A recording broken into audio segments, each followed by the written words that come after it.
She nearly fell off a chair when she said that. And in a few minutes, we're going to give you Friday's You Say We Pay qualifier just one more time. Now, we all remember the gravel-voiced Dorothy in the fabulously successful American sitcom The Golden Girls. Well, Bea Arthur is now an unbelievable 80 years old. I say unbelievable because when you see her, honestly, it's just amazing what she looks like. No, it is. I'm not just flattering you. I think it's incredible.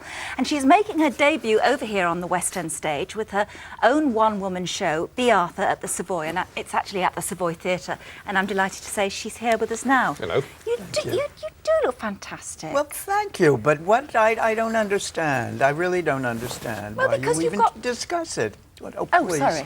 Because Oh, God, let's not talk about... I love all these people I'm following today. My God. Oh, I don't believe we get a this. good crowd in here, Bea, a good crowd, I tell you. No, Judy, Wow. I know you're going to be modest, so we'll just state it factually. I mean, it's probably because of your cheekbones, and it's certainly because of your attitude to life, but just talking to you, and we're having a quick chat before the interview started, I mean, you don't come across as 80 at all. So what do you think that's down to? Is that down to diet, lifestyle, attitude? I don't even really know what you're talking about. I really don't. I just remember having been to a party a couple of years ago where I was I think I was the youngest person in the room, and I was the only one who didn't have blonde hair. You know, my hair was gray. Yeah. And I remember a couple of people got very upset with me because I wasn't doing something with it. But no, no, but this reminds me of, we toured a few of the states prior to the Broadway show, and I was being interviewed on television by a very lovely woman who suddenly said to me, "You're so old. Why do you keep doing this? Why don't you just take it easy?" And I mean, I was just nonplussed. I didn't know how to answer. But when I finally collected myself, I said, and I really mean it, I said, actors don't retire. No. I mean, they just sort of go on, Yeah. you know. It's not like having a factory job or something. I think it's something to do with also, though, with your... you've got quite a stroppy attitude, I think, generally, like my wife. Oh, here. yes. Oh, yeah. yes. And I mean, you were in a sitcom in the 70s in America. Yeah. This is a live show, and of course, its name has now escaped me. Maude. Maude, of course. Maude, Thank you. yes. It was Maude.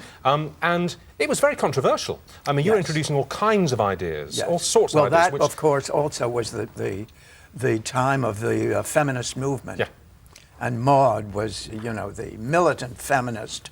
So, yeah, it was. We took on subjects that had never been discussed. Such at all. as what? I mean, I Abortion? even had at age 48 or whatever I was at the time, I had an abortion on television. Your demonstrations outside the studios. Oh didn't you? yes. Yeah. But I mean, prior to that, first of all, not only had no one had an abortion, but it was something that was never even discussed, you know.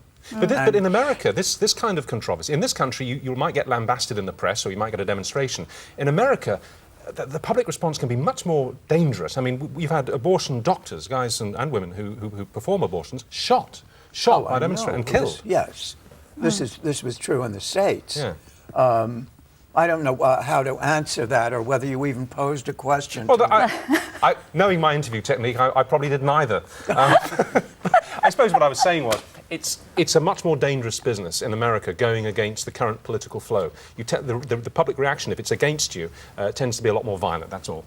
I don't know. You're probably right about that. I really don't know. Okay. Thinking of demonstrations, I'm very nervous about what is happening. I read in the paper that our president, Mr. Bush, Well, you obviously like him. Is going to visit the Queen at Buckingham Palace Yes, he for is. 2 days. State visit, yeah. And if I'm not mistaken, I swear I read it in this morning's Times, there will be 900 people as security. 900? 900? Yes. God, that's more than I've got. I think that's what I read. Please. That's Because they extraordinary. listed, you know, the police and the Secret Service and the whatever the... Well, you don't... Well, all right. I mean, at first, that is a shocking figure, but then I suppose if you think it through, I mean, you know, he is a target Well, I mean, for he is so international terrorist unpopular at this moment that, you know, anybody would want to take a pot shot at him. Am I right? Well, are you going to take the opportunity? No, I mean, Mike, I don't know why he's coming over at this time. I think it's to cement the rather fractured bond between the two countries. But do you? I'm just wondering. I know you've got a thing about the Queen's Guards, who wear, of course, the bearskins. And you which think... I never knew. Did you not know they really are bears? I never knew. I never knew that. And they still do kill bears for them. We checked this today. We thought they're old ones, but they kill a fresh lot every year. I'm certainly going to write letters and see what I can do. So you ought to know. I mean, I'm shocked. It's 2003, and they're still doing that. I can't believe that. You are a And key- Arnold Schwarzenegger is running for governor of California. How do you feel about that? Oh, please. Come on. I mean, what was it? Jay Leno. I didn't hear him, but somebody, who was it? Robert Downey Jr. was on the show, and I'll mess this up, but I just read it again in today's Times, that he said, Robert Downey Jr. said something about possibly running for governor. I mean, everyone is, you know, everyone. And that Jay Leno said something to the effect that you can't do it because you are a convicted felon. Yeah. You know, he was locked up. But it's true that everybody, Gary Coleman. What, little Gary? Little Gary, yeah. Everyone's doing it. I mean, Is this a flavour of your show? I mean, what happens in the show? I know you do some You have musical not been numbers. to see it. No, not yet. Well, you've only been on about her a couple of weeks, haven't Yes, you? Well, that's we've been right. away until very, very All recently. right, you're Please forgive forgiven. me. Thank you. But is this a flavour of it? Is this the type of... no, I tell you, it's not completely autobiographical. It really isn't. But I do discuss some of the things that I've done, some of the people I've worked with, some of the people I've known. But I also include a joke I heard that made an impression on me. And what time do you open every night?